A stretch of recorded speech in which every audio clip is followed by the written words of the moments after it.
Your grandmother's money was stronger than yours will ever be. Let me show you exactly who made sure of that. In 1960, one Ghanaian cedi bought more than $1. Today, it takes 4 cedis to buy that same dollar. This isn't economics, this is warfare. And the weapons being used against African currencies are invisible to most, but devastating in their precision. The truth they don't want you to understand is this: African currencies don't weaken by accident. They are weakened by design. And once you see the machinery behind this theft, you never view your financial future the same way again. Let me take you back to 1944, Bretton Woods, New Hampshire. While our ancestors were still fighting for independence, Western powers gathered to design the global financial system. Not one African nation sat at that table. They built a world where the US dollar would reign supreme, and every other currency would dance to its rhythm. But here's what they really created: a system where African nations would forever be forced to hold US dollars to trade with each other. Nigeria wants to buy oil equipment from South Africa. They must convert naira to dollars first. Ghana wants to export cocoa to Kenya. US dollars required. We became prisoners of a currency we don't control.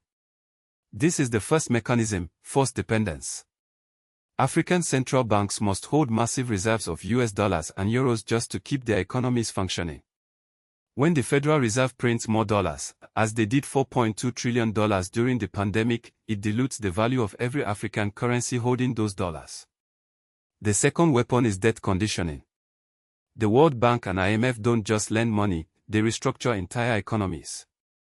When Zambia borrowed $12 billion, the conditions weren't just about repayment.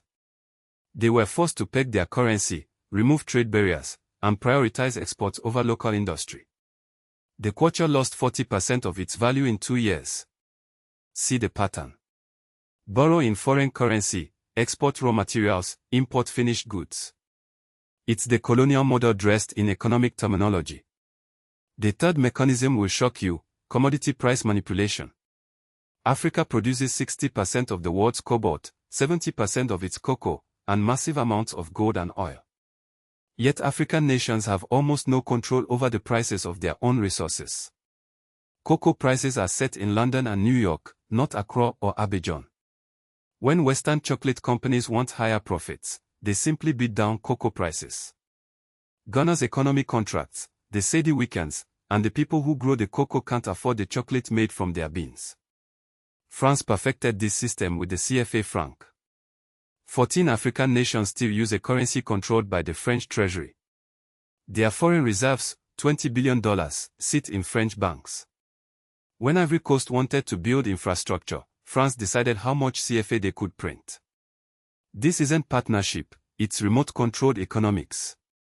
But here's where our power lies: understanding creates opportunity. While they manipulate currencies, we can position ourselves strategically. First, diversify beyond your local currency immediately. Not just into dollars, they're manipulating those too. Consider assets they can't inflate away: land in growing African cities, stakes in African businesses, precious metals, and cryptocurrency.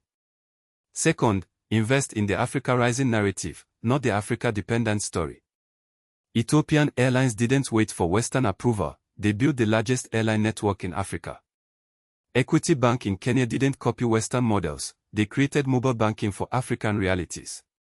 These companies create real value in real African currencies. Third, build generational wealth in assets that appreciate faster than currency depreciates. A plot of land in Lagos from 1990 has outperformed every Western stock index. Why? Because they can print more dollars, but they can't print more land in Victoria Island. The most powerful move. Start thinking continentally. The African Continental Free Trade Area isn't just about trade, it's about reducing dollar dependence. When Kenya trades with Rwanda in their local currencies, they bypass the dollar entirely. Every transaction like this weakens the system designed to weaken us. Remember this: your ancestors built kingdoms that issued their own gold currency and traded across continents without asking permission from London or New York.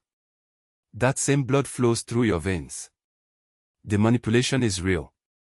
The system is rigged. But wealth isn't built by those who complain about unfair games, it's built by those who learn the rules and play to win anyway. Your grandmother's money was stronger because she lived in a world where African potential was feared, not controlled. Today, we understand both the constraints and the opportunities.